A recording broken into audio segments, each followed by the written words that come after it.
and welcome to Just the Job, the place to be to find out about a huge range of exciting career opportunities. Today we're travelling all around New Zealand to bring you a special program looking at 3 very different career options in the world of teaching. Our first stop is Gisborne, where Ka Tete is going to experience Te Puna Reo Early Childhood Centre, where Te Reo Māori and Māori culture is the main focus. Then we head up north to Ruakaka, where Abby from Bream Bay College is finding out what a career as a resource teacher in learning and behaviour is all about. And lastly, we head to Wellington, where David from Rongotai College puts on his dancing shoes as he looks at a career as a performing arts teacher. So let's get started and join Ka Tete to see what he thinks about a career as an early childhood teacher. Kia ora, ko Ka Tete Cassidy tōku ingoa, he uri au no te tai tokerau, mai te hokianga whakapaukare ki a kupe. Hi, my name's Ka Tete Cassidy and I'm a university student interested in finding out about a career in early childhood teaching at a Te Puna Reo. So we've brought Ka Tete to Gisborne to sample a day in the life of a Te Puna Reo Early Childhood Centre in the suburb of Kaiti, which is being set up and now run by Natasha Koya. Kia ora te whānau, nau mai haramai ki Te Puna Reo o Puhi Kaiti. Ko Hikurangi te maunga, ko Waiapu te awa, ko te aitanga mate me te whānau ātā puhi aku hapu, ko rongo i te kai rongo haere me te ahau oku marae, ko Ngāti Parau te iwi. Kia ora everyone, my name is Natasha Koya and I'm the manager here at Te Puna Reo o Puhi Kaiti. Welcome. Te Puna Reo is an early childhood centre similar to Te Kohanga Reo with a strong focus on the regeneration of the Māori language and culture.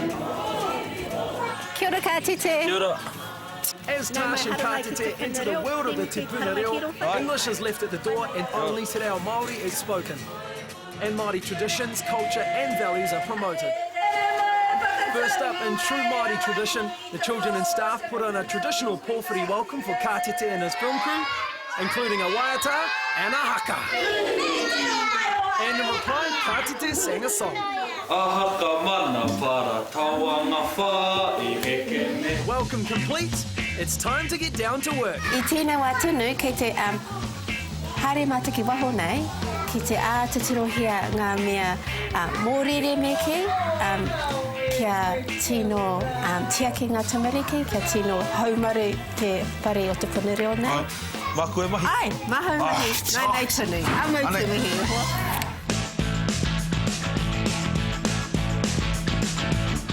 Koka, kua mutu au te mahi whakapai mō rea, no reira, hea te mai nani. With all the checks done and approved by Tash, they head into the centre to join in with the children as they sing a song. It's just the start of a busy day for Ka Tete.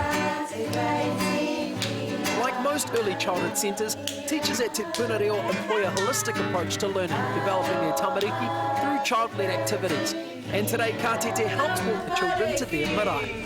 No reira, hea te take I mauria mai koe I ngā tamariki kone ki te marae? E maha ngā take, ko te mea nui, ko te whoho rāwari, tētahi o ngā whare tino kia mātou o te tai rāwhiti nei. E noho pātata nei mātou ki tēnei whare me kei e rua miniti te ronga ki te hikoi mai. So, ka whakako ki ngā tamariki o rāta hononga ki tēnei whare tupuna.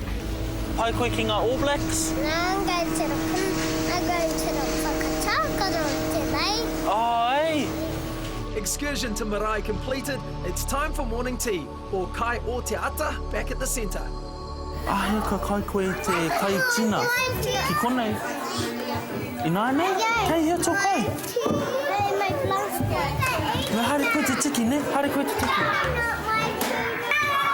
Oh, kia koe he kai nui. Mā mātou, māua e kai, ne? Oh. Te Puna Reo o Puhi Kaiti has a roll of 25 children from the ages of 1 to 5.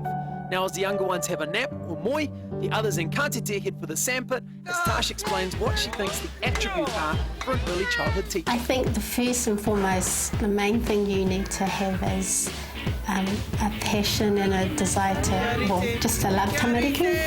Yeah, you just need to have the energy and the love to be a teacher first.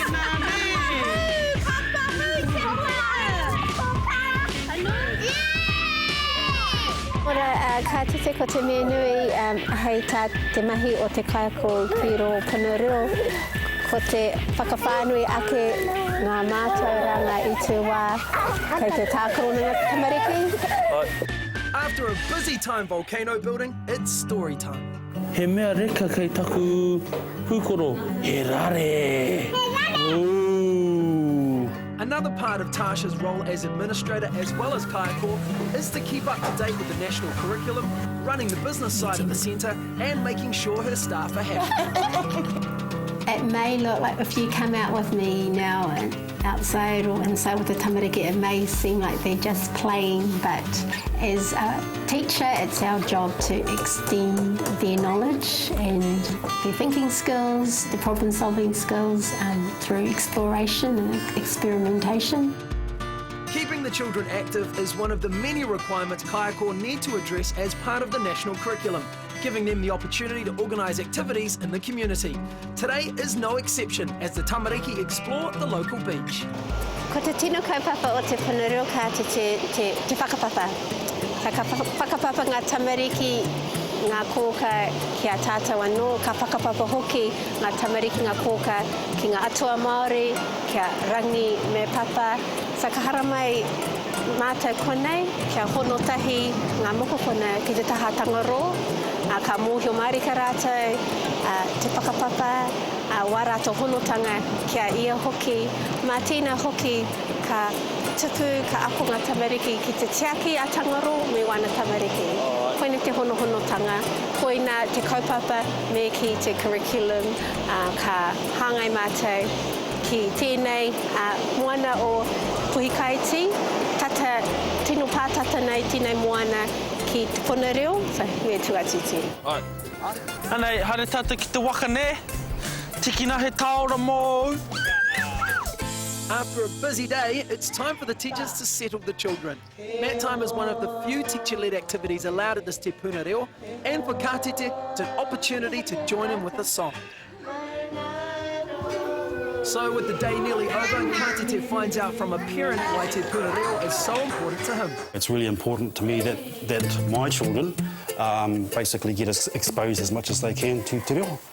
Not only te reo, but also the other values I think that come with this puna. The day is over. So how did Kātete find it? Is it the job for him? Pū, nō reira ko mutu au aku mahi I konei ki te Punareo, ki te tau Koka Tashma, ki te tau ngā tamariki. So I've just finished my experience here at te Punareo, interacting with the children and getting to know Koka Tash, and this is definitely a career I could consider. Hau mai ki te wehi a Kātete I konei tēnei rā tonu, tape ke ia ki te mahitahi ki tō ngā tamarikitanga hei mema o te whānau I tāna tangatanga mai konei, kare kore I tākaro pai, I mahi pai ki tō wētahi atu o ngā kaiakotaha. Kia wau nei, mena pirangi ki te whai hei tohu kaiako, ka tūtaki ia I ngā mahi katoa, ka ia. Kātete, he did an amazing job with us here at Te Punareo Puhikaiti. He fitted in like he was just one of the kaiako, is a member of our whānau, and I suppose because he's like that is because of his upbringing and his knowledge of te reo Māori me ona tikanga, so he's already got those personal attributes and his own personal experience coming through kura and kohanga himself. So if he wanted to top that off by following a career in teaching, without a doubt, he'd do an amazing job. Yeah, ka pai, Kātete. To enter an early childhood teacher education program, university entrance NZCEA Level 3 is required, although some diploma programs have slightly lower entry requirement. To enter study for a Māori immersion qualification, you will need a level of fluency in te reo Māori that meets the requirements of your tertiary provider. To become qualified and registered as an early childhood education teacher, you will need to have one of the following: Bachelor of Teaching, Graduate Diploma of Teaching, or Diploma of Teaching. To become qualified as an early childhood teacher in a Māori immersion environment, kohanga or punareo, you will need tino rangatiratanga whakapākari tohu, kohanga reo qualification, or either pau tuaronga, whakaakoranga, on te wananga o Raukawa, te tohu pahitahi ako, Bachelor of Teaching Early Years from Te Whare Wananga or Awanuiarangi, or Bachelor of Teaching Early Childhood and Early Childhood ki tai awa from the University of Waikato. Please note that completing only the Tino Rangatiratanga Whakapākari Tohu does not lead to teacher registration. We're back after the break to continue our teaching special when we join Abby to see what it takes to become a resource teacher in learning and behaviour. Welcome back to Just the Job. We're heading up north now to join Abby as she finds out about the rewarding career as a resource teacher in learning and behaviour. Hi, I'm Abby. I'm from Bream Bay College, and today I'm going to find out what it's like to be a resource teacher in learning and behaviour. So today, Abby will be venturing to the far north and teaming up with resource teacher Kerry Lomas. RTLBs are a support resource for teachers and hold a special position in the education sector, working with students who, for a variety of reasons, are not reaching their learning potential. So what will we be doing today? Today we're doing an initial observation. There's been a referral from one of the small schools, and we're going up to Waiatira School to observe in the classroom. The RTLB role is essentially about improving outcomes for students who have need, whether the need be behavioural or learning. In this classroom we have a couple of kids who've been referred because their learning levels aren't quite where they should be. So today what we're doing is having a look at the interactions in the classroom. And by observing those interactions, RTLBs can identify the specific needs of individual students that may explain why they're struggling, and from there, work with the teacher to develop new teaching and learning strategies. Hi Connor. Hello. Connor, this is Abby. Abby's come to help you with your work today. You're already finished, nearly finished, good boy. So you don't just work with them individually? No, sometimes we do some work with them individually, but at the end of the day, the RTLB is a resource for more than one school, so when we drive away, we have to make sure that the teacher has some things in place that they can do. Though interaction with students is common, the RTLB's aim is to empower the teachers to help them help the students. This is a carefully structured process that takes time. So what we've just done is the first observation in a referral for learning. Okay. But it's going to take a few months' work to actually work with these students before we see an improvement. And at One Tree Point School, that time has passed, and the results are impressive. Here, Kerry has been working with teacher John Kramer, whose class became disruptive when a period finished. During the observations in John's class, one of the things that was obvious is the fact that John was using his voice a lot to direct children, and with this particular class, sometimes the noise levels would go up rather than drop, and it was taking longer for the children to finish work and come down to the mat. John came to the Incredible Years Teacher program and was involved in a session that was about non-verbal cues. John implemented some new strategies using musical cues to initiate specific activities like packing up. And after several months of trying them out, it's time to see if they're working. So what we're doing today with the observations, we have to be fairly unobtrusive in the classroom. Okay. It's really important that the RTLB doesn't become the important person in that classroom, because the RTLB isn't there all the time. Ongoing assessments are a huge part of the RTLB's role, and the data gathered is analysed to ensure they give teachers the best possible support. Welcome, Abby. Hello. I've just got a few questions here to ask you. I noticed you chose the music. What impact do you feel this has had on your class? It's really important that the RTLB is able to build good relationships with teachers. They're going to be working with the teacher. It's no good actually being seen as a person who's going to be in there to critique the teacher or to criticise what the teacher's doing. You have to be seen as a person who's going in there to support the teacher. We're looking at the moment at rewards and incentives, and one thing I do need to do is just refine the incentives that I have in place, just to double check that they really are working. Cool. It sounds like it's going well. It is, it is. RTLB teachers work in both primary and secondary schools. Abby and Kerry now visit Bream Bay College, where Kerry's training the Year 13 students to help the Year 9 students with their remedial reading. It's called the Reciprocal Peer Tutor Program, which Kerry developed. The program itself is designed to increase social interaction with the students and also to raise reading comprehension. Is there any words in the story that you guys don't know the meanings of? The time spent on a case can vary depending on the situation. Last year, Ruakaka School experienced some school-wide behavioural difficulties, and they sought Kerry's assistance. After 18 months of working with the school, have her interventions made a difference? I think we're a long way down the track, and that has made a huge difference to our whole school culture, and it's been fantastic. I really love the variety. I love mixing with all of the different people that I see. The bonuses when a 5-year-old comes up and says, I know you, you're the lady that helped me not crawl under the table, you know, or the teacher who says, that was something really basic that I needed to do and I did it and it really worked. Look at my class now. And after a day of seeing what differences can be made, does Abby believe she's got what it takes to be an effective RTLB? I've really enjoyed my time being a resource teacher today. I enjoyed meeting new people and I liked how I was able to make a difference in students' lives, and it's something I can see myself doing in the future. To become an RTLB, you'll first need to train as a primary or secondary school teacher. After a minimum of 5 years' experience and becoming fully registered, you'll then need to complete a postgraduate qualification in learning and behaviour before applying for a position as a resource teacher. Don't go away, because after the break, we've got another great career when we head to Wellington in our teaching special to find out about the working life of a performing arts teacher. Next up, we're joining David, who's sampling a teaching role at a performing arts academy. Hi, I'm David Ravinsky from Rongotai College. I like dance and drama, so today I'd like to find out what it takes to become a performing arts teacher. And the perfect place for David to get that experience is at Awatea College's Academy of Performing Arts with Trey Salanoa. What does a performing arts teacher actually do? Well, a performing arts teacher actually helps young people to engage in their learning. And there's like 4 disciplines. There's like music, drama, dance and singing. We're going to have a dance class at the moment, period 1, and then I'll show you how to do some planning. I'll get you to do a little bit with the young people. A core responsibility of the performing arts teacher is to prepare their students for futures in the creative arts industry, ensuring they have the base skills necessary to succeed. Okay, Academy, I'd like to introduce you to David. Everyone say, hi, David! Hi, David! You're going to split them into groups, right?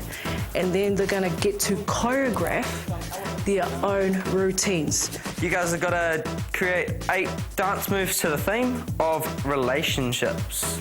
Being a teacher isn't always about leading the class. Once given the tools to work with, it's important students are empowered to explore their own creativity. A role of a performing arts teacher is to make sure that young people are motivated, are interested in what the task is in front of them. Using the medium of dance or drama or music is where we can teach the values of respect, self-belief, because it's important. If young people don't believe in themselves, then they really can't see what could be out there for them. And it's what's out there for them that teachers are preparing the students for. And to do that, they themselves need to be prepared. Whew, that was a lot of fun. Is it always like that? Yeah, always. However, it's just really important.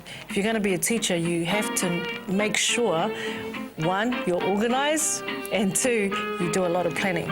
I want us to go down and work on our Polynesian group. How about I'll leave you here, you do a couple of minutes, I'll get you to do some research for our lesson, and I'll see you shortly down at the auditorium. Sweet.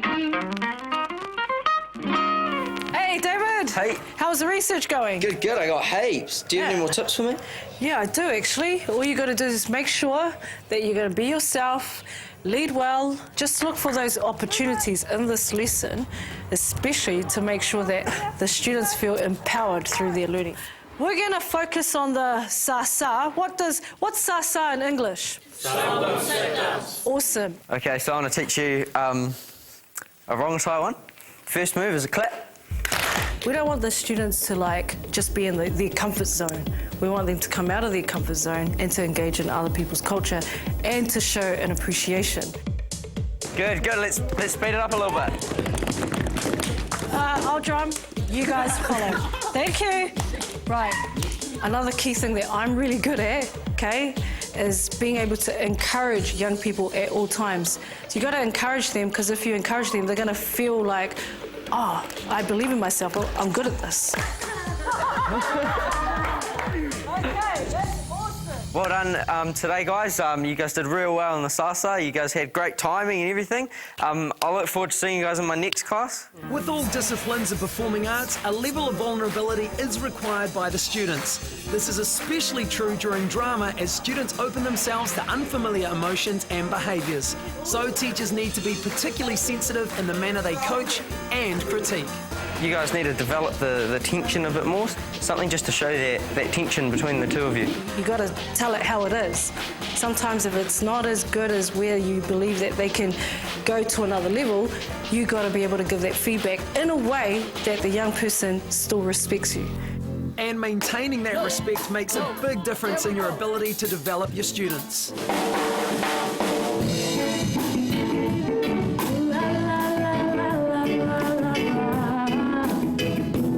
What do I love about my job? I love seeing young people reaching their goals and their dreams, you know. That's what I love about my job. There's no point in having so many qualifications if you don't have the heart for the job. You got to have a heart for the job. You got to have a heart for young people. Yeah.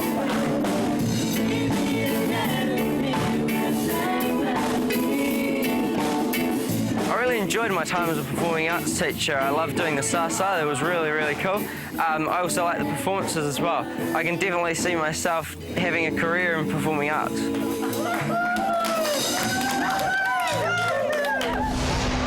To become a performing arts teacher, you'll need to complete either a specialist subject degree in the arts, followed by a one-year graduate diploma of teaching, or a combined specialist subject degree and secondary teaching qualification.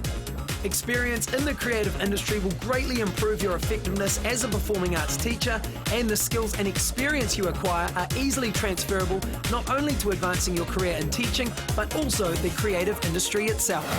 To find out more about the careers featured this week and heaps of information about making the right career choice, jump on our program website tvnz.co.nz/justthejob.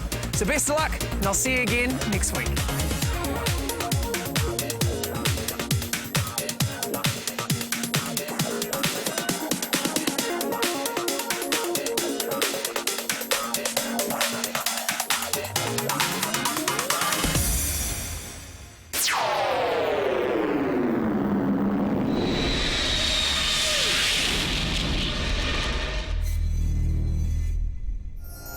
Supporting local content so you can see more of New Zealand on air.